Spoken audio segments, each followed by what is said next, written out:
Ndi muwagizi wa Sheebah. Sheebah taina talent, ali just organized. Era Cindy ye yawangula.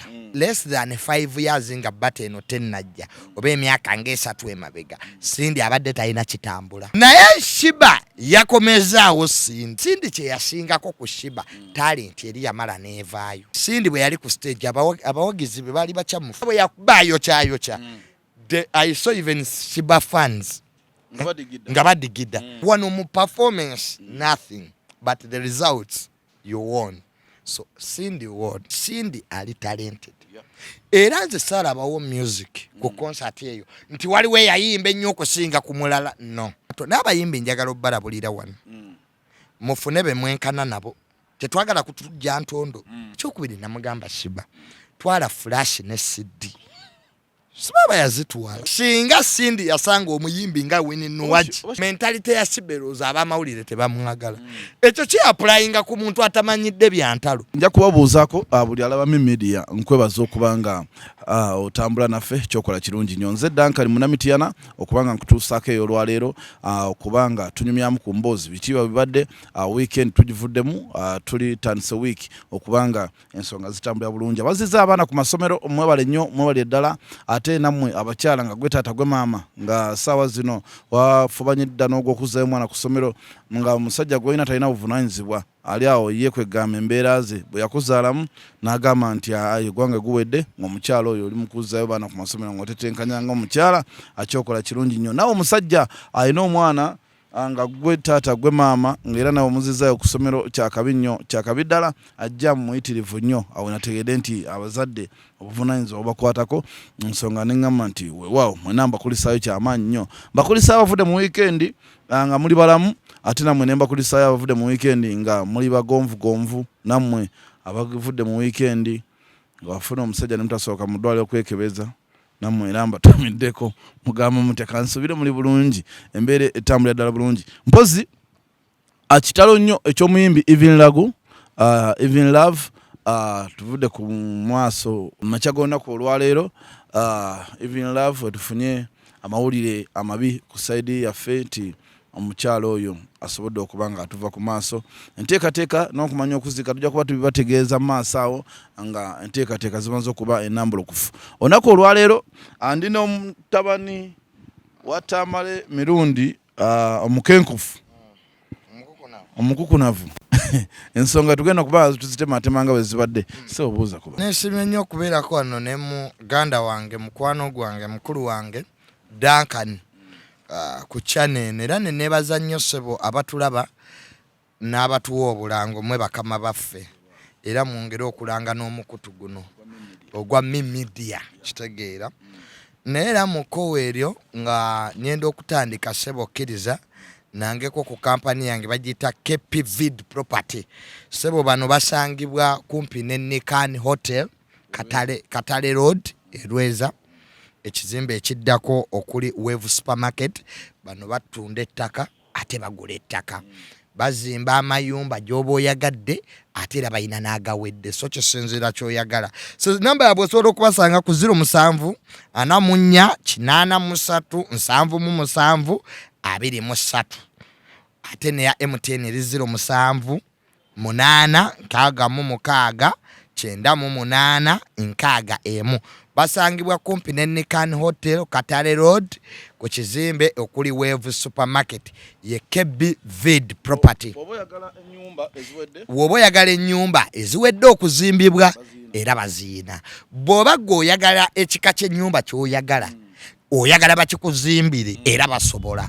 Batunda ettaka okutali nkaayana ate era bagula ettaka okutali ki nkaayana.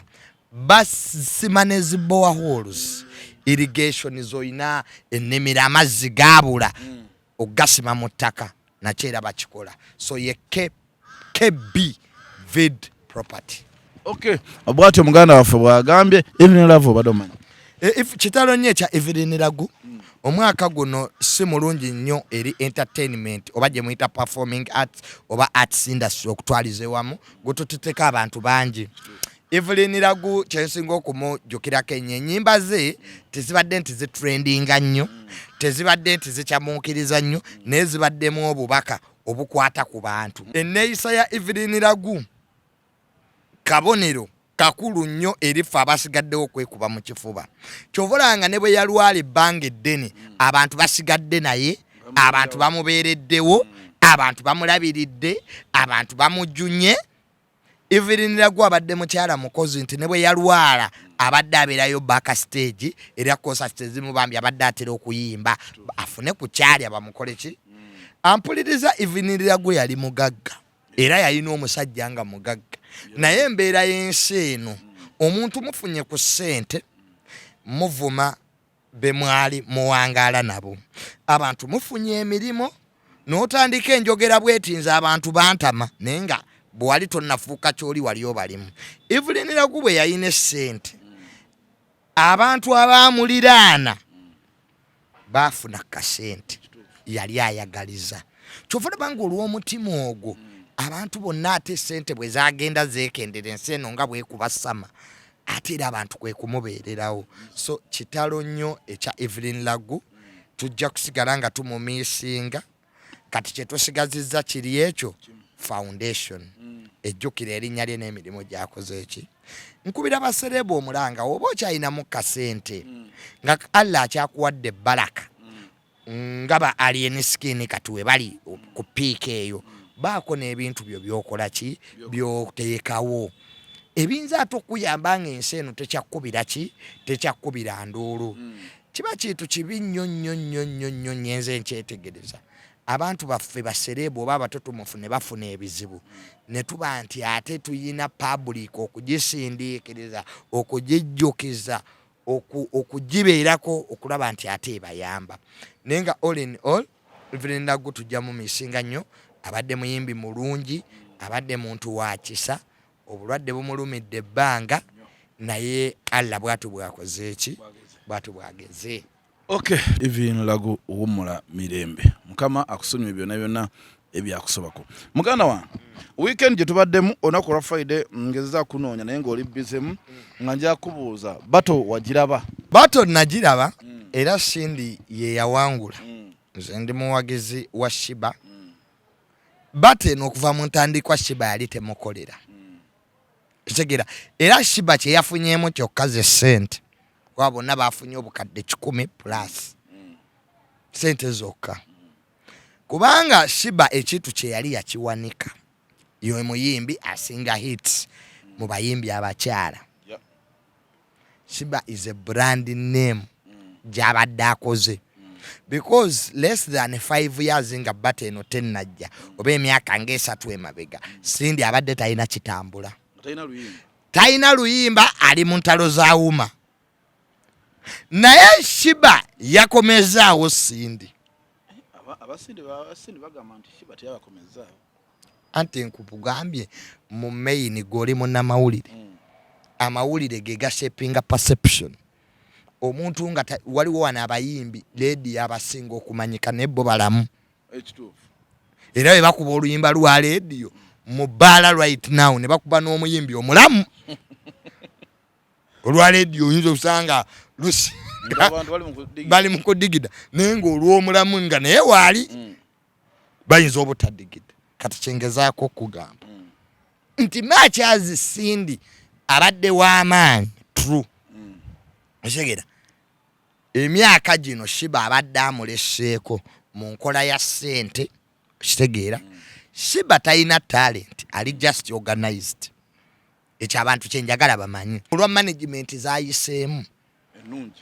Ogwo oli musambi w'omupiira oli muwagizi wa mupiira. Abasambi b'omupiira bangi nnyo tebalina talent.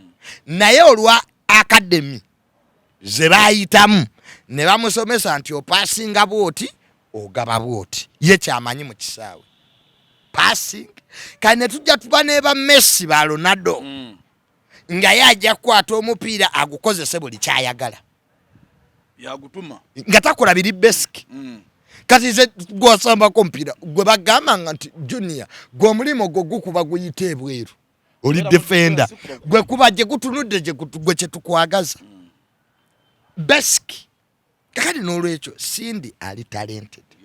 Era nze saalabawo music ku concert eyo nti waliwo yayimba ennyo okusinga ku mulala no. the all was a money making project for both of them. Wadde Sindi kye yasingako ku Sheebah talent eri yamala neevaayo. Tegeeranga kutta omuzindaalo laba byakola byo performance wali ku stage ayina bano babaka stage abaali bazina. That's tewaliwo kintu kiri exception apart from that. Kubanga engeri ekitu abamawulire gye mwakipikamu twali tugenda kulaba omu oba ajja kujja avuga mbalaasi omulala oba ajja kujja mu nnyonyi. It was ordinary. There's no creativity for both parties. Engeri gye bayingiramu Segera ono yajjira mu kakeji oli yajja bamusitudde ng'omulambo ali mu byeru kati there was nothing creative. So era omuntu wagamba nti Sindi oba Sheebah yayimba nnyo mubuuza yayimba ki kanze naliyo bonna they didn't perform. Waliwo emipiira Barcelona Arsenal oba Man U Arsenal ne bajja ne basamba ekipiira ekiri ddala naye era at the end of the match oli n'akuba goolo ne guggwa 1-0 wano mu performance nothing but the results you won. So Sindi won era ojja kusanga abantu abasinga obungi because he kept the audience engaged. Sindi bwe yali ku stage abawagizi be baali bacamufu they were so engaged. Nadaka na kayimba ke yasembayo okuba ainako akayimba ke no there is another one. Ayocha oh ayocha bwe yakuba ayocha I saw even Sheebah fans nga badigida zagenda okwera saawa 5 ngewa Sheebah abantu bagenda bagwayo baddene tewaki wasinde. So it was who keeps the stage engaged. Sheebah teyeyambisa eri age gye yali ayina eya hit because twali tumusobera okuba luyimba ku luyimba. Ekyokubiri namugamba Sheebah twala flash ne CD sibaba yazitwala muze yangamba abitwala bw'aba yabitwala nga ddala kituufu muzeeyi omwana oyo yeetika tujjebbi ne CD n'ateekako ennyimba ze ne baziplaying performance teyandibadde bwetu yadda mu semi live nga nayo mbi kwegama mu njogere nyangu gy'oliko Junior gundi bate eno teja mu kifaananyi kya bato kuba tunenya bate yaliwo ya Bebe Cool ne Bobby Wine eno tewali bato bombi they didn't fare well mu kuyimba. It was an ordinary show ngeza tewali wochi olaba ya Bobby Wine ne Bebe oba bo bali basajja performance engeri gye bali bakolamu ebintu kakati ku luno bannamawulire ate nabo ne babiyetabamu zaato ne basooka beetwala Nimulodi gwe saatu yabadde ya mutwalo gwe wejjamu embuto kativi kamwe radio kamwe kagwa kakati twafuna battles endala ezaalipira batte nene ne batte ekifaananyi ekituufu ekya batto zaala toto ne Nimulodi mwandyesanze eri mu nnimiro ne mwevuma fere twandi naye kati waliwo buno lubato basasulidde kulaba bato yaffe abayimbi bana ate baagiwamba. Waliwo excitement mu media gisaategeeraawo bali kyova Sindi yaddamu ekibuuzo kaye wisdom yamubuuza Sindi n'abuuza kaye nti eno bato yange naki ate gwe kaye linda kakono ono wa TikTok osegera mu batolinge y'omusudde mu kakono kati kaye asobola kubatolinga nani intellectually nze alwana naye anvuma buvumi nze mukwano gwe yakkiriza entegeera ye nenange se batuuka nafu.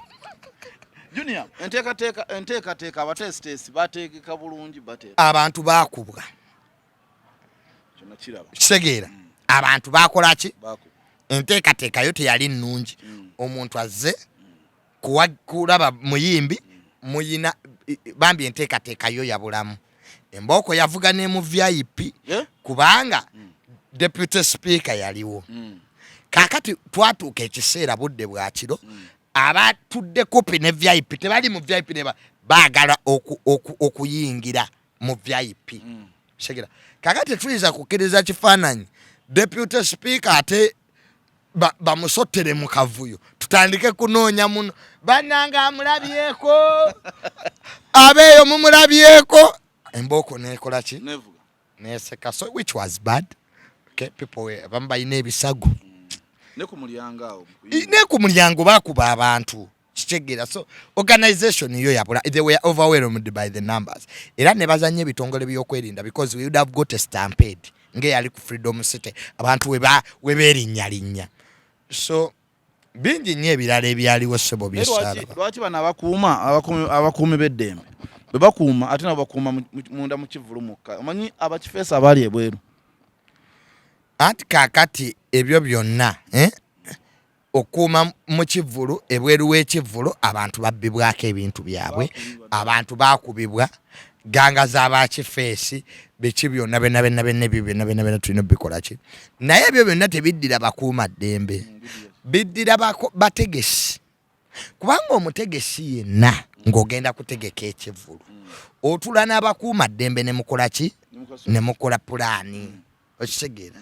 gwe ng'omutegesi kikukati kubanga bw'onaddamu okutegeka police is not a money making entity tekola sente yeriwo to keep land order naye gwe kikuaffectinga because gwe you are in business gwe you are in what in business okitegeera so wadde ne police nayo yayinamu obunafu kitegeera because baconcentratinga mu kivulu wokka ebweru abantu ne bakubibwa abantu ne babbibwa abantu abali bazzaate okusanyuka ekyo nakyo kyagenda bubi kwolwo bingi nnyo kyovala naggaye nti seeno bwe tuba tujanalayizinga bingi nnyo ebyatambula obubi on that day waba otunula toyinza kubanga olina batu nga olina omulyango gumu oguyingiza abantu byonna muganda wange byatambula bubi entegeka yali ki mbi kubanga bo kye baali baagala ssente era baazikola ki baazifuna naye ng'entegeka bino abantu tebabyogerako kubanga abasinga obungi bannaffe be tukola nabo omulimu gwo gumu baasasulwa bo bakonsentratize ku Sheebah naki naye ate omunayuganda bingi nnyo bangi baakubwa bangi babbibwa amasimu bakifeesi beegiyiisa emiryango okuyingira batu besqueezinga tiketi zaatuka ekiseera ne ziggwayo there were a lot that people don't know ne munda mwennyini mwogamba namwena mulimu ebyatambula ki obubi ebitaali birungi kakati neze sibanenya nnyo eri yali university nga yetegese simanyi oba okumansula kuli part of the curriculum nenga all in all Victoria University yo yafunamu abayimbi bafunamu akasente kaabwe kakati fa abawagizi ne tusigala enani yawangula bakuba ne bakuba which is bad so ebivulu byonna byetuddamu waliwo bata ezijja bebe kulu kamiliyoni jeri ejja maaso awo eya bebe ne kamiri ejja nawo mugirinde kwa kakati abayimbi bategedde nti ekikola sente zebbato n'abayimbi njagala obbalabulira wano mufune be mwenkana nabo tetwagala kutujja ntondo ogenda okwata alien skin tukole mbufefe bus versus alien mutujje ntondo ng'abantu bali side emu ne kati gwalabe ensonga zino bebe kulu ne yakamiliyoni olabe yinza kola ejja kukola sente lwaki these are all brand names they have been in business for long ensobi ze tulabye ku Sheebah ne Cindy eno ziyinza obutakola ki ziyinza obutabaayo both command a favorable audience bebe kulu ne kamiliyoni ate ne given day you cannot because bali bakola record ba Sheebah ne Cindy zerezera nko bantu bangi bwe bato kodolo yajjula ngata abali ebweru bangi people came so that means Ugandans can come kakati golaba Sheebah ne Cindy people have come what about bebe kulu and kamiliyoni ekyo ndowooza tekisobola nakusala n'omulundi n'ogumu tujja kulaba endongo entuufu naye kati bino byalimu abakazi Sheebah waliwo yatuka n'abeera emotion otamanyi kuddamu because Sheebah tamanyi kuyomba singa Cindy yasanga omuyimbi nga Winnie Nuwaji Sheebah tamanyi kuyomba brandi ye ebadde so inclusive not exclusive era this is the first time I'm seeing Sheebah ng'ayingidde ebya federation abantu bonna ne beebuuza akolayo ki Sheebah brandi yabadde agitambuza yekka so sina bantu kakati first of all ffe kyetumumanyiddemu Sheebah tamanyi kubatolinga ye ayagala ebintu byabikole yekka wabikola yekka bivaayo ne tamanyi pressure Sheebah ye muyimbi omu ku bayimbi abatamanyi how to handle pressure kitegeera kyovula abo omuvuma oba ne bamwogerako Seguya yamwandikako story Seguya yeetondo wabukedde ne wana abantu babawandiseeko story Sheebah omugenzi Isima yamwogerako kyokka Sheebah tene namwogerako nti gwe mukadde gwe nkulaba bikiye he takes criticism so personal kyovula we bali ne nga Cindy omulaba ali very composed ye bya bulijjo yavumwa dda mu wuma bamulangira kati ono bambi ensije yali yazzeemu Sheebah eyokuba nti munnamawulire gw'obadde oli otayinaako buzibu ajja situkaako buuza ekibuuzo olowooze bamusasudde mentality ya Sheebah erowooza abamawulire tebamwagala ekyo kiaplayinga ku muntu atamanyidde byantalo my brother Dagala oyinza okumbuza ekibuuzo wano noŋŋamba Junior kino bwe kiti nenga tukimbuuzizza mu bubi ng'ate okimbuuzizza mu kwagala nkikiralifying so perception gye nnina so Sheebah has a wrong perception. She has poor personal relationships with people. Kyova abamawulire era bwe bali boogera mu federation era bamutabukira tamanyi nnyo kudiringa naki tamanyi ku ngeri gye bakwatamu bamawulire nakubeera mba kati Cindy yakimanyi oba kyamuzimbisa eri omunyonyi okweberera ku mazzi ono n'asigala eggayaza gye yawasiza ani yawasa Cindy ye yawasa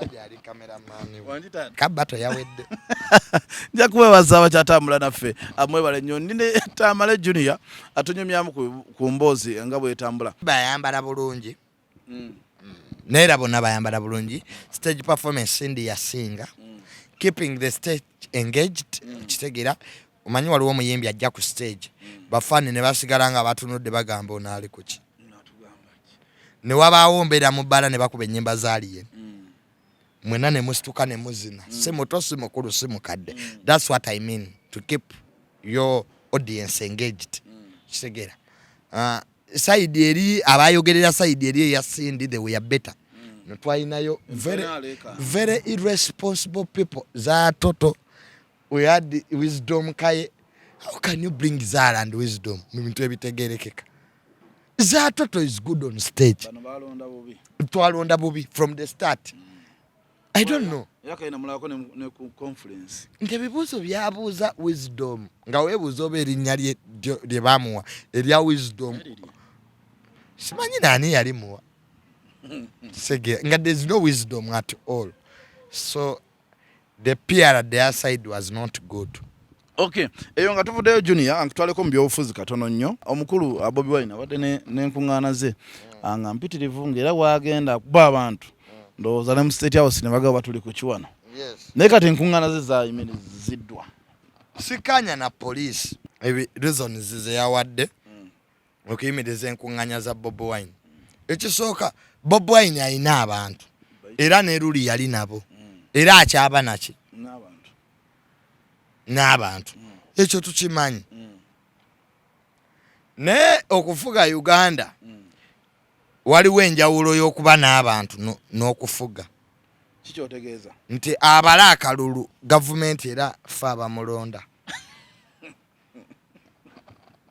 kwegamba olabanga akootakoota mu Gaalumonde nedda takootakoota mu Gaalumonde naye omuzungu agamba keep on trying kugamba agende maaso nogezaako genda maaso nogezaako olowooza okumuyimiriza temwatidde nti bw'atuuka ate mu kibuga Kampala kiyinza okuba ekirala nedda si kye kyamuyimirisizza anti mwekwasiza mbu yataddemu okusosola mu mawanga speech y'okusosola mu mawanga gye yayogera yombi naye yali temuyimirisisa bivvu nagiwulira yagamba Abaganda abano bajja tebalina kye balina he was portraying nti as people in the central region have been deprived tujiddwako ebyaffe ettaka biki bw'obigenda deep yalina points naye yazipackaginga bubi okitegeera buli w'oleeta central ng'oyogerera abali mu central against other parts of the country ne woba oyina point anyway kiddayo kwani anavvuunula byayogera bituufu sigera naye yabiteekamu amawanga bwe buzibu obulya okay bintu bibiri n'oba oli mutuufu by'olina obutagenda nnyo zeddiini n'amawanga anti awo abantu tebalowooza bw'ova noga nti abakatuliki basinza ebiwumbi nze ndi mukatuliki ne bwekiba kituufu weebale nnyo naye ng'olina point so Bob Wine has points entuufu waliwo abagobebwa ku ttaka yes they are there naye ate ebimu yayogeramu ebyobulimba mbu family oba ya president oba be bagoba abantu ku ttaka oba which is not true ate nze ngamba ayinza okuba mutuufu lwa nsonga nti wali olabyeko omuntu nga agoba abantu 100 ku ttaka ne beekubira omulanga naye nga yagamba nti order from above sina mumbuulireyo nze mukoleko tolina namba yange nze nkola mu ttaka gwe mumbuulire oyo tobalaba ku TV nga basengula abantu 100 ku ttaka era abasenguddwa tubazizzaako bwe tubalaba nabe mubende kasambi waliwo basengula jjozi baleete you see you have to petition gwe binoonyereze bulungi nnyo obampe bulungi nnyo tubazeeko era n'abagobeddwa ne baddako bangi kyoyogedde kituufu abagoba abantu ku ttaka we bali naye saagala osiiga narrative mbu order from baani abali abaavu ati kakati gwe bampe gwe you tell me oli ku muntu omutuufu gwe ŋŋamba nti abeekasambya baabano nkwatagane nabo they go back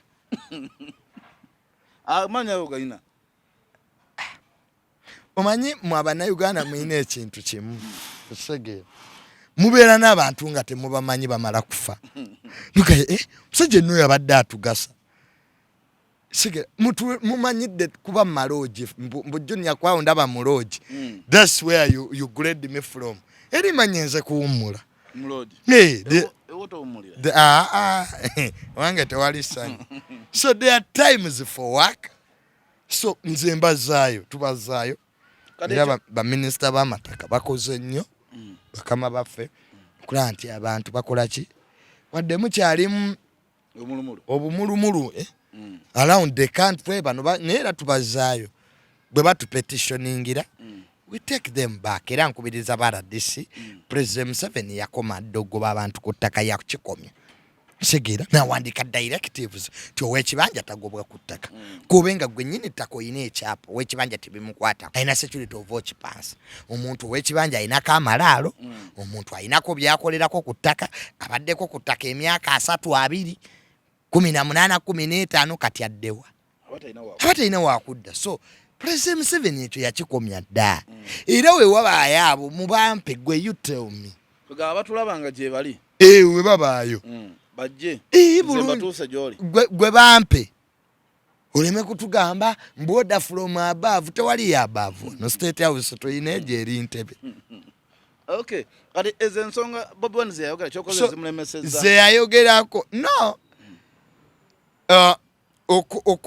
nze okukyogana enkuŋŋaana ze nkugambye tekyakolebwa ku bye yayogera kubanga waaba yayogera bamuguleko emisango lwaki tebamukwata lwaki kikomaawo because if he said those words and they are not right it means yamenya amateeka it's not the work of the police okugamba ani criminal ani atali it's the work of court kakali woba oganye Bobi Wine okutambula bagenda kwekubira endulu mu court if they are sober judges they will make a serious judgment anti era court zammwe Ssaabasajja Kabaka wa Buganda kooti yasalawo nti okumugaana okgenda e Bugerere kyali kikyamu bali balinyiridde eddembe lyenga Omunayuganda tulina eddembe okutambula Uganda kati gwe polisi magezi kiwojiwa kati abajje n'emukete tusobola kubanga tutambula ng'ate oli tatambula tubanga bali ku political masturbation ntwevuganya ffekka abe mukke mulina okutamula noli atamba ati ye democracy kate tuli ku political masturbation andi kati ate mutambula teri abayimiriza ate yene kati ekyo kyekizibu awo wajja okuba confusion ola okuba mwe temutiisa lwa nsonga mba n'abantu 13 we have the capacity as a country bwe twagenda mu multi-party democracy ne tuva ku single state democracy. Single state kyekibiina nga bw'olaba China kimu Communist Party of China yefuga ki eggwanga. Bwe tuyingira multi-party democracy beera bibiina bingi. That means era tuyina ebyokwerinda ebimala okukuuma demokrasiya. Because wetugaana Bob Wine si Bob Wine democracy. Kati tusubireko n'okulaba ku if Uganda esobola okukuuma amawanga Sudan tuyina amagye Somalia we are exporting peace Congo. Can't we protect these people who are here? Bantu bali bameka 200 okay mitwalo. Can't we protect them? We have the best, Central Africa. Kakati, these people, you, abatayina na mundu, to tell you stand there. Sobola kukozesa ekibuli. Ngawe mwakikozesa ddi? Nakirabyeko ekkololo ekibuli. Ngawe mwakiko. Ekkololo nakirabyeko ekibuli. Basindisa abasirikale ne bagwa eri abantu ne bayitawo. Basirikale baki? Ba military. Military. Je mwasindisa? Bagisindisa wali ekkololo. I want to thank God that nobody died. Wali. Anti sebaza basindisi nebaza military police olwa professionalism je yakozeseza nti teri yafudde. Anti abantu bali badde beetaasa nti police badde ekikolwa ky'abantu kiveeko. Wasoma action and reaction. It is equal but opposite. Okusindika military basindise no basindika era sebo jaban kunna abantu nga bayingira bwere ewa ekololo olwa abantu batuka nga benyize nyonyo nga tebana wakuyita sona atano fa. We thank God that we bakuba Bob Wine emigo mwalwa president yaga ne bazanya aba SFC engeri gye bakuttemu ensonga kati mbolo bamukuba tulageko be ensigo nezifa tulageko be bakuba bamukuba ensigo nezimenyeka and Bob Wine ketumusabire naye bwalifuna abaggunza obulungi nga mawanga agamu ensigo zakola ki kati ayina ki yayina n'omukesa Bob Wine nti ku bitundu bye byonna eby'omubiri akyabiina ze manyi abaana wano mu kalulu amaaso tebayina. People have been babamenya emikono abamu drone z'abatwala tebaddanga ati akati nkugamba when you provoke the state nga kiri kyoyogedde nti abantu basindisa aba military but tewaliwo subsidy avuze esegera kati twebaze nnyo Uganda nti ku mirembe gy'Amin that was never heard of. Lumu bali bakiisa ekiteeso mu parliament nga baagala aba Joko yakwata omuzino naawe honorable members, if you pass that motion I doubt whether all of you will come back here alive. Speaker nata ne bakijja ku order paper jejali emirembe giri naye wano wosanga abantu abeeyita batabani ba genocide nga sibatabani.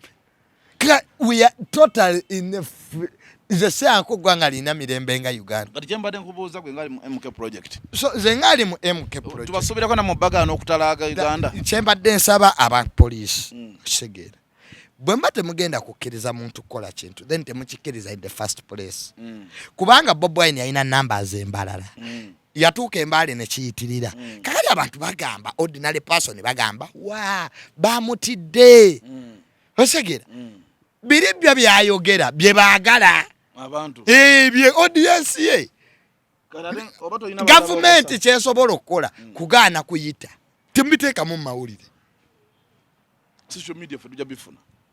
Mpoze social Fe tujja bifuna wano ku social media tubiseewo ku media. Mpoze social media. Mugiinako gundi. Batuufu. Olamu akola Facebook namujja naye abana babeera ku Facebook. Ate nga n'abagisiba Facebook ba posting. Kati awo nebuza ba posting ku. Then they have a point. Kati awo. Those are social media. So anyway. Musobola jigo mu Uganda. All in all. Engege tasobola kuba social media. Kairi mainstream yo tugifuga. Yo mugisobola. Nera Bob Wine era n'omugoba wano kati era ajja byogerera ebweru. Katali Canada. Kati tali Canada. Ajja kubyogera. Era ajja kubyogera. So nga bwe twayingira mu democracy ono ajja kubaamu challenges, ups and downs. I don't even think this country was ready for democracy. Engeri ebintu gye bitambulamu. Bitambula matankane. Si kyeŋŋambye. Waliwo ebirungi sooka obisiime ku gavumenti eno ekoze enguudo. Ziruwa. Weziriza express. Kati kankunyonyo ate ntute mu kyenguudo. Omanyi nti Kampala esinga enguudo embi. Natigendako n'ebitundu ebirala. Era lwaki okola mbalala nga Kampala ekyali embi. Ate baba beera embalala si bannayuganda. Omusolo gusava. Bonna bannayuganda. Oyise okusalama.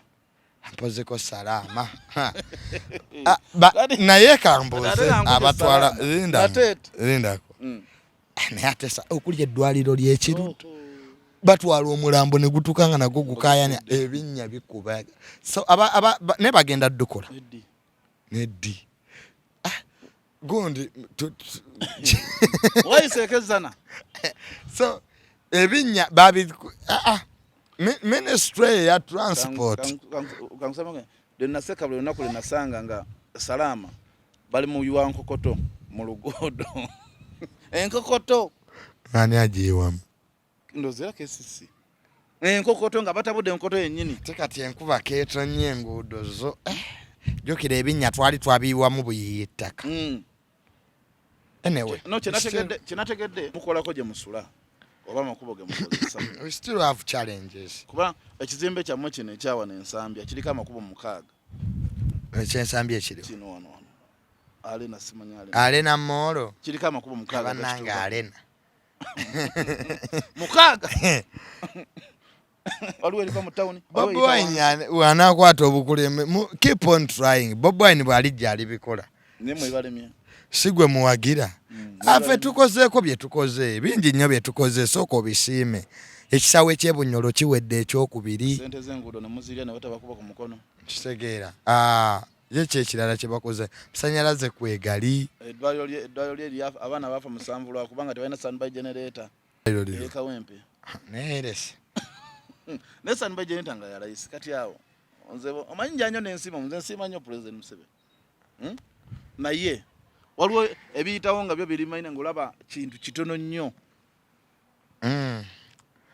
Anyway, we shall do what we can. Okay. Junior. Ensonga zo n'omukulu gwe bayita Kaye Wisdom. Sina butalo na Kaye Wisdom. Naye nga mwetwala kwa nina interview mu general basime agamba simanyi tata basimanyaje. Kukaine kote ojijiemu se. Andi akati Wisdom. Wisdom oyo abadde mukwano gwange nnyo. Kubanga nze nategeera amagezi ge nti talina mangi nnyo. Ne mugumiikiriza ng'omuntu bw'okola. Ate omusajja atugamba nnyo mbu yasoma. Naye Wisdom alina ekizibu kimu. Ayogera nnyo teyeewuliriza. Omanyi mu nsi muno biri ebintu bibiri kankubuulire. Okwewa image gy'otayina kyekivaako obuzibu. Kaye akolawa. Akolawa. Mutabani wa mulaalo Kaye alina wadde akamyu. Abalaalo baba n'ente. Sebo omusajja alina kumune nankulabi wali simanyi ensambi. Eki. Ikawala. Aleeta ekyapa kyayo ngimanyi yiye. Kaye asula kazo. Wali ku kisaawe. Simanyiyo 2 bedroom. Nga nange gye nnina. Kisenge na ddiro ne ka toilet. Kaye Kaye alina asset kimu ajja ssente. Era akeera kufuluma amanga bw'ofuluma najja mu kibuga nayasama byayasamye n'agenda. So eyo image gye yeeteekako musimanyi n'emizigo. So aleetera ndi title agenda wali mu ministry ya land si wenkola teka mu erinya wisdom kai bolira balandi type from janko wa sente wabikebera timu kwano gwange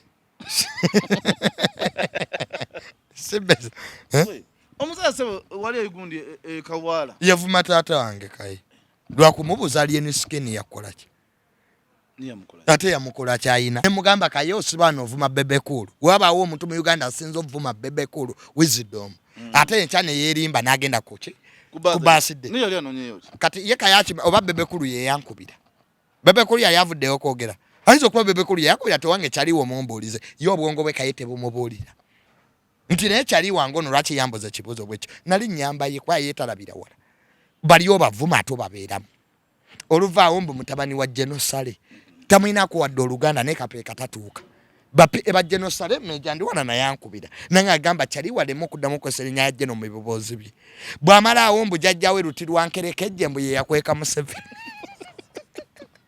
mbwerawe yamalo mukweka nti bayinde mbwate mbwa nezaalo obumyu kakati akakamya akamu kebawa Bobi Wine kakati chovola Bobi Wine asanidde okuba president ze ngosanga mweze mbozi nawe zekisirusiru katika mbuze mtu katugenze mpola ndiye kayagamba wabebekulu gwavuma ali agenze kola yo ate yali agenze kola yo kiyekaza bwekaza ayagala nnyo kamera kyekizibu kyayina tayina strategy teyebulirira bali abebekulu bamwetamu basajja bemuke project nze mbera ne bebekulu mwe mukatudde wano tudde wali Hesegera twali mwaluwa ne yisima kaye bamuyita hauza swani mtabani wa mulalo simanyaze jajja wange simanya lulija ngama mbwa ina baganda be mu military iye buli omwamu inako luganda anti mwete mwamuyita emuke kuba yali no Bobi Wine yemuwagizo ate wa Bobi Wine jali yagamba atobera ota mtabani wa genocide atengo yogerera Bobi Wine walera byeko faza nga ina muganda we ayine saba ate ne bamukwatira musabo waliwe bitakwatagana amatatoka gatana munyo gafirawo bwobango ne Bobi Wine ya Bobi Wine amwagala nze jogena ne principal veye wakati yatugamba nti yemwogezi wa nga mwogezi wambo unofficial spokesperson ate yeita unofficial atobera neka ye yasoma mwenye anti ye yeita unofficial kitegeeza toli Bobi Wine mu hayirake ya Nup wisdom taina wadde toyi nti mwatula wali hayirake ya Nup emanyikiddwa omwogezi wa Nup tomanyi bali babiri waiswa mufumbiro nani ne senyonyi nze nani mu Nupu nga ndi advisor wa Bobi Wine on international relations era Bobi Wine we yali abumpa yagamba ono mwana wa mukwano gwange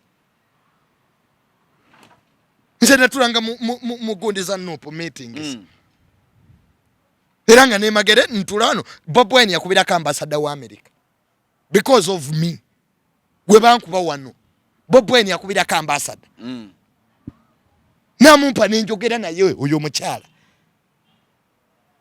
bino sibira kulimba Bobi Wine yakubira kwa senator mu America namumpa bagenda gamba nimba nzewe namutira Bobi Wine tajanga ke waffe ngakole kyekibina kyeni yupi yeja ne Bebekulu nabga mzee nkoze ekibina ne Bebekulu Bobi Wine yabaka va Bebekulu najja Bebekulu family friend teyali ko graduation yange ngo teyagiriko nate gwe kumanzali wasakula bayi akisobora kwetwalayo kayekizibu yesiba ku bantu taina kyali ate yefula ina kyali kati yali agala kunde kichalinga ku Bebekulu namugamba ekintu kimwe kyamulemu okutegera mutwe gwo omutini nemugamba kaye Bebekulu okumuwa security jaina nze natandika okulaba Bebekulu ng'akumibwa military mu covid waliwo ebbala balita makinon suits mu covid wetwanweranga omwenge bala yali ya musirikale nga tebamukwata Bebekulu ngajja nabo era nga mubongako kati yekaye because is an illiterate teyasoma nnyo alooza buli gwalaba mu byambalo by'amagye musirikale mbubulaka bana bakuuma abo bayimbi bagenda ne bambala ebyambalo by'amagye nensi basirikale ozegera ye buli gwalaba nange tamale sobola ofuna babouncer nimba sifunye magye ne mugamba nti tosobola kuba na military police kwaza tatanga abayina tatanga akumibwa SFC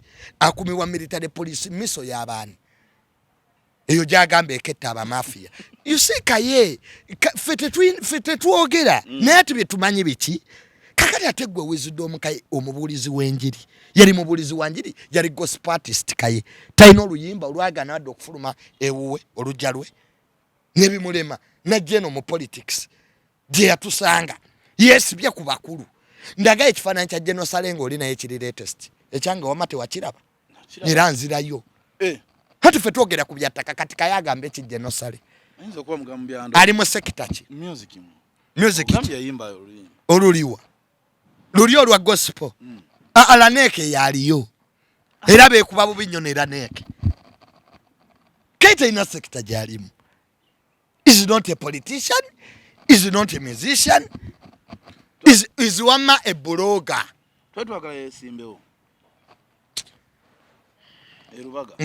ngania muwakadi ngania muwakadi sabo musajja wa Nopu kaye nkugamba ebigambo bino nkuteereddewo sente Nopu wekuwanga kadi ojanga n'ozikima gwe bagenda okuwa kadi ku Kampala mumumanyi kandi kaye compete with honorable Nsereko gwe nabo bategeera bonna nemwe lwaki mwiguledinga ku bantu Nsereko has been a parliamentarian for 20 years bulayine honorable Nsereko noba tomwagala ye mugezi yes ebirala akyuka nadda wano nadda walinga politics watambula because you cannot have permanent enemies and friends in politics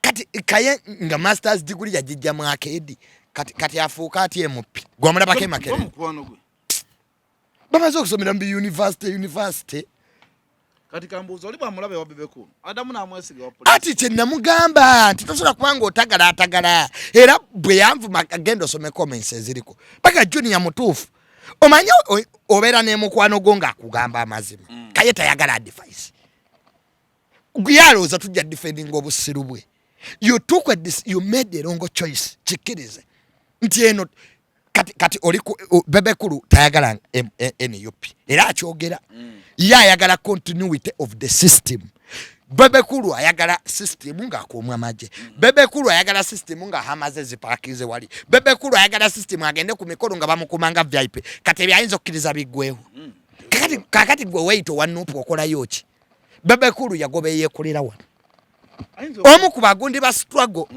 empajiruwaga kasajja katukali Kenya kankubira ne kangamba junior yogera ne Bebekulu ne mugaze Bebekulu mwa respecting nga mukulu wange nasemba okulaba Bebekulu twali ku cat launch ekiro nangamba junior goli mutabani wange ne mugamba Bebe oba ne interest zo zingambe kiga ne mezikuba kiga kati ono kaye omanye bigambo kaye byayogera fe tubeereyo mu Kamoli naye tuyina bye tukkiriza you apologizing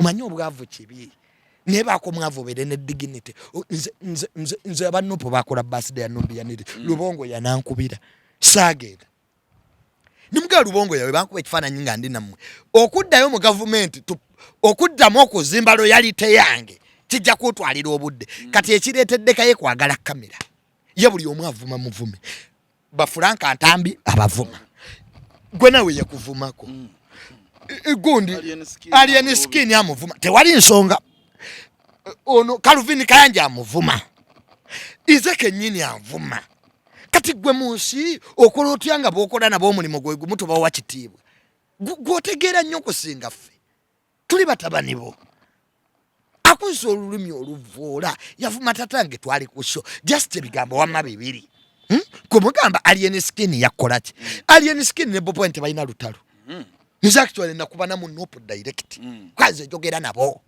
nebanga nti ekyo tokikuma muna muliro fete tubirina mu Bobi Wine ali engaged ono kaye yavuma Bobi Wine lwaki kayita ina taatawe ingate yavuma yadigeti palanali skin wavuma ta nebo abana bakwata amanya g'abantu because bote beemala ne bakwata brand z'abantu bazirwanise entalo wisdom manyi lwaki avuma ali ne lwasanyuka TV yacheguya ka program kaabo sanyuka yembwa era buli kiseera ali kusanyuka ne wabata ina byayogera sigera no gaba katono nze kimanyi sanyuka eri sanyuka TV ino lutalo nali ene simanyi kye yabakola nera ne TV nyine wayo yatuse nabagamba muve kuwani kwaye kalisa tajja kutuula wali alabenga TV ye yakola okufuna mu center ate mujirwane center bajivuga bajije ku mulamwa nga bamuvuma ku TikTok TV terwana ntalo kakati nze kini kalisa nga bwe mumanyi ku sete zaina n'ekitibwa China tosobola kukiza bana kumuvuma ku TikTok nga ne byali mutabitegeera kini kalisa si muyimbi biziri ntalo ba producer be bazitandika mu bafunireko fame kakati ono wisdom ye mu bwongo bwe sijaga nti bwa kito oba mu ntegeera ye nnafu there is life after sanyuka nze Junior toyinza kumpita ku TV kuvumire muntu.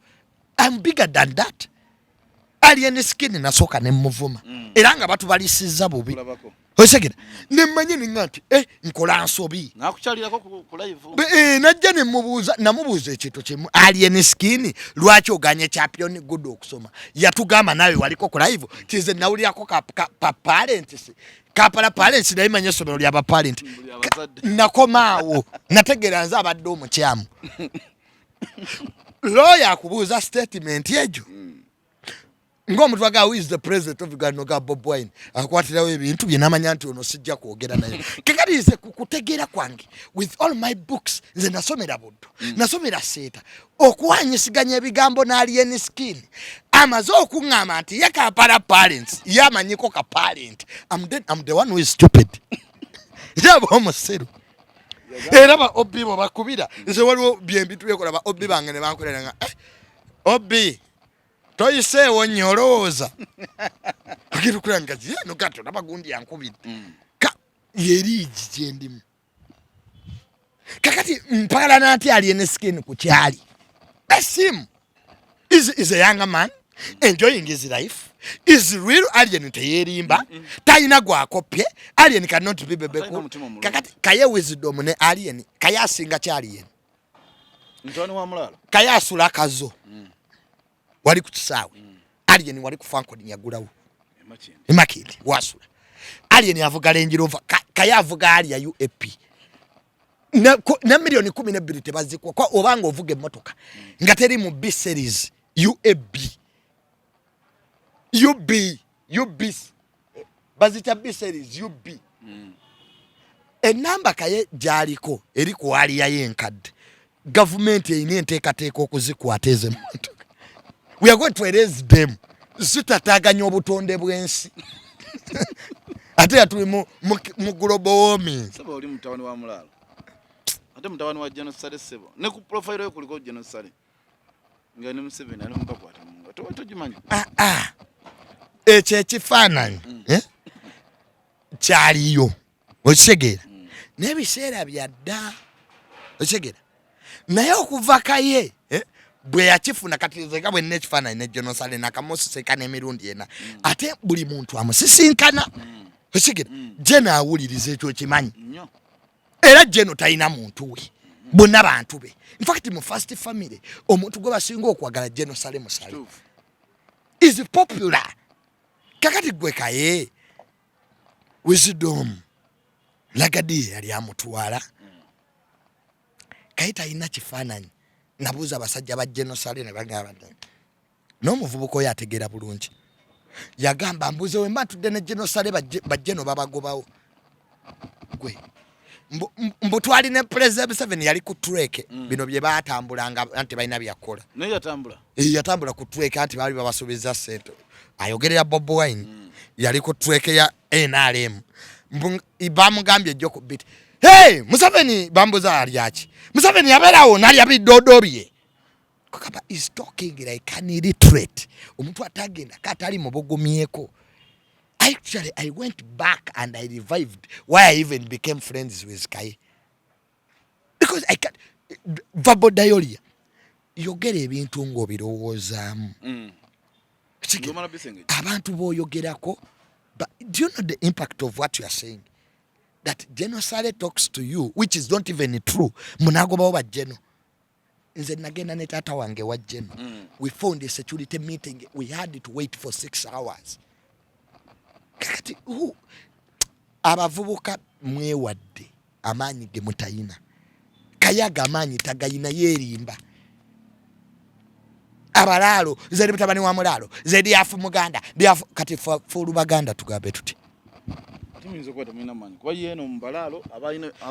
Abalalo bayina ente ayina eriwa tata wakaye wali nga tamwogerako wali tata we taliwo asiba yese bakujjedo sale saze nabaganda bayimage zedi jedo sale your father is around tewesi taliwo simanyi mbuza gwe kena alinga full figure naye atuganda tata we yafira natete mu lutalo nyendo okudde okubikula record za majeteri yafira wo mu lutalo. Nobody died there. Era buli kamanda gwembuza Obena tete waliwo yafira. Kazi tatange yali mu nsiko. Era we twagende wa genocide banyumya bintu bya nsiko. Nika ndo tate unamusanga na musala. Yetukwiranga stories aba yekera munno. Era tatange yasoko okujja ko genocide musale interview mu nsiko. Era we twagende okulaba genocide twagiteka mu frame ne tujje mutwalira je yamukolako mu nsiko. Amaje gobote ne gamukwata. Ne bamugati olabye genocide tutwali jali. Suba nu bantu wamabadda. Kayo ine emyaka 3 mwena.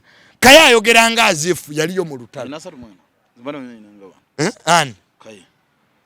Kumboze sebo. Tomuyongera myaka kuba ebisinga byayogera bya kito. Tebyogerebwa muntu ali myaka ana. Is still a young man yali muyimbi wa gospel. Kati gwenga tewewana tata. Kati kakati tata yalwane sale. Ateze byo kasola byogera. Kubaka kati ateze junior nere mu ministry jendi bampe ekitibwa. Bamanyi siri wonti kubanga atuwendi I'm there because the contribution of my family. Kakati bano bakaye abakalaba bebe yogeze ebyo. Wono yisima yaliwo. Yenga yali tavoola abantu. Lwaki yali tawalampa abantu gwe buli omu mubi yakuwizidde omu buli omu amuvuma yesigira haina mara nakuli Bob Wine tasobola kwagala wizidde alien skin naita kayo wisdom agenda omusanga nga atudde olaba yagenda wa bebe kulu nno ye osobola omuwala nakubanga yali mu MK project musajja watwali yenitani na mbyabufuzi musajja twali ku Fanconi Forest yegayiza kaki kakola alinga mbuzi kakati n'olwekyo oba owalana waaki kyokka atakusinga ize kaya wizidde omusinga yegeraageranya nange osike kwateze musinga n'obuto motoka yange weri spasi yamati teeta masaza savuga motoka nkadde era namugamba wizidde sijja kuvuga UAP mvuga UB ndaba igenze na wala UB ndaba etambudde era nyenda kugikyusa tekinokulat ninavuga UBN kakati wakati wa spasio yange ne yali yayenkadde waliwe namba mmeka ate I know mutwe kubira mukame ngaleza amani kati kino kiggo kiteekyamu kuba ndaba mwenyini mukweyoza kyoka vade bado muli bamiko atwayawukanye omuntu ataba bazadde bo kitiibwe bato inakyo omwagaza kaye kabampane yamujjula aina kabampane zaninyonyi nyenda Dubai nyenda tambulya mu Emirates do you need to know those of my personal achievements nyenda kwepicha nyenda kulaba donizera kati nkubendu bane nyenda kwegadanga nzuno ninya nyonyi ebyo tibibakwatako obyogedde ku mpombo ogenda kwepicha ate nyenda kulayo kindi nayo farm e Dubai bana business kati big guy bakolya ani big guy kali big guy nga akola kiwendi ati bye bimunkubisa big guy ayimba nyimba tezisala muzigo big guy waba akusalayo tuleke ffe tunyumirwe sabo itatawamba ani big guy gwe landlord bobanga wapangisa ennyumba landlord nagoba ne muyingiramu omupangisa omulala okubona nti ate oba naleka mu TV tukyuse kati property has changed the names omukazi ani amulya yababba bangi nnyo muli mu bufumbo bakazi bammwe tubalya era gyali afumba owoza omukazi afumba gwe amanyi nti agaboda tegatekamuwadde ebisatu nege gali abakazi bammwe gowoza oli mu bufumbo bakukyawadda nga tumaliza kaloozi kiko wa mugana ffe kayo wisdom it's not too late bwokolanga ensobi osegera mu nsi n'okola ensobi ate ng'ogikola bakyaliibo samusole don't pretend nti omanyi nnyo ekyokubiri wisdom waddemba okusigala ng'avuma buli omu sigera nga bwakola wano yavumawo na lebonsereko mbwenanda weya yazambalirawo kayawemula ayugira ebintu ebitakwatagana kati ekyanda weya kyali kikwatiramu hona lebonsereko iwano yasinga okuyamba nawe nkyasobola okuyamba akaye neyeetaaga buyambi actually talina mulimu gwendagayo ekizimbe ekiriko wisdom kaye awoza sibaini n'emizigo ekawala ne bwe kibakala agiina let us take it agiina si gye gituliisa nange nina ebyange manya gange nange nina ebyange nange nina ebyange manya gange segera si gwatuliisa titusurvivinga ku whatever you call yourself Nsigera so akakamanyira ako kayamanyira n'abaako wakoma tamanyi wakoma ayogeza kabampane is excited is behaving like a village chief buli omu mubi yavuma Calvin Kayanja ebyana byamukubye ku ticket okonadduka nalabye cyana kimu byamutabukite gundi yakola cyali ye skin nenga tena answer kakati gano labe comments ezeri ku video ze babuga kaye yuwalongo babuga kaye ogati kaya gatembozi nga musanvu omurundi gumu embizi ya jjajja wange eyo lutiri wanke George laba bwe yazali embwa era bajje ekitu ekya kimanyiko kubanga kati bwe twali ne bajjo netusisikana Sheebah so ne Jeff Chiwa yaliwo kakati ataawo genosale mu mulaba bwe twasoma n'abaana be Nakasero yatugabadde yasomera ku Nakivubo Bulu muli ali somero lya basirikale kati Nakasero yakimayoki nakabedde mu records z'abaana abasomera ke Nakasero tewali gwe bayita wisdom kai ningo mukoze ko nyoli saaki buli kimu kya sere mu kwano gwe nze ndi friend we nali na best man ku mbaga ye yekikwanga tuwalabe ebifaananyi bya iting kakati ovuma otya best man wo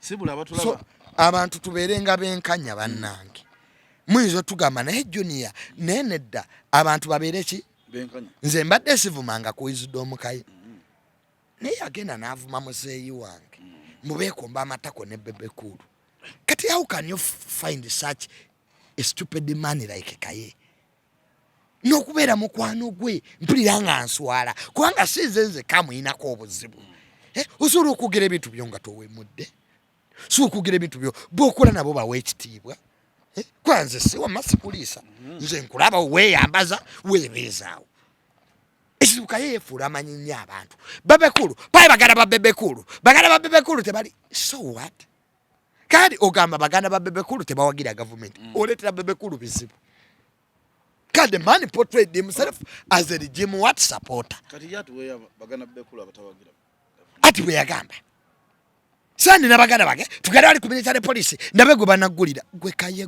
gwe umanyi gwe tugende ku military police nze ne Kaye olabego banagulira era abamaje baseka ndiga luka this idiot ize tatange ye mwogezi wa MK Mbuganda there's a time twali wa General Muhanga kujja wa General MK bombo amanyi fere twesoma government tujimazemu emyaka tugenda mu myaka 3 tusigera era majeje galiye waka emotoka ya government weri my dad takola yafuna obuzibu ne bakodomba president Kaya yagala kwambala image ya tata wange mujjako akopa senior ibo wayugera bwa kasuka mikono so akakane muvubuka muto ebyo byefuula nze ne mutabani w'omulaalo talina wadde ente wadde akamyu abalaalo bagagga ate baliyambo sanze afu muganda afu munyalwanda bana baganda mwabasangawo era mujja balekawo segera ate ffe twagala nnyo abanyalwanda kuba abaganda baffe tubawasizaamu so tuleeta butategeera bwo ku mawanga ekitegeera nze ate abanyalwanda mbagala nnyo segera era kanakana kasira lwakuba nampeera yakasingako nkinoonya kinampeera naye namba nagifuna nakikubira nekiga nampeera bambi nange mpita tuddemu lihaaso kale tuddemu nga nkoppa ku oligino naye n'omuvubuka naye tumuwe respect kubanga eyo style kabalaasi simbula embalaasi ng'otudde ku toyo eyinza okukutula nampeera yewa amaanyi nampeera bwakyerowooza gwe oli omuvubuka nno naye baaba yali tajja ki Sheira ekizibu kya Shira Gashumba yekuba AK47 kabina nga taata we era we yatugamba ate amasasi n'agassa wano Shira kiki kye wali otegeeza okwekuba emmundu kabina terrorist ama bajja muteeka mu kooti masho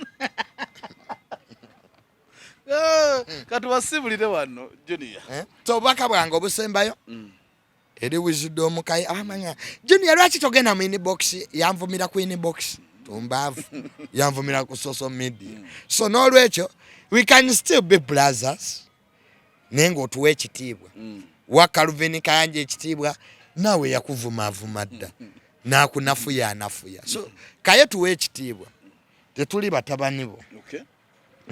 Mbadde ne junior mutabani wa Tamale senior omusajja ow'ensonga ne mutabani we tubadde naye waneeno yasigaza ekintu kimu kugenda ku ministry nakomawo kwegatta era ne leero we mukubiridde abantu beebuuza nkola ddi be bagumpa nze ndi tekinokulaati nkola essaawa 2 era newe mukubidde enkuba badde tonnya ng'ali mu kwegatta lunaku lwa mande mbadde ne kati nyonyo girinya ddi ogenda okwegatta saadi okutoba naye visa sinagifuna nasiibudde abantu mubeere bulungi mweraba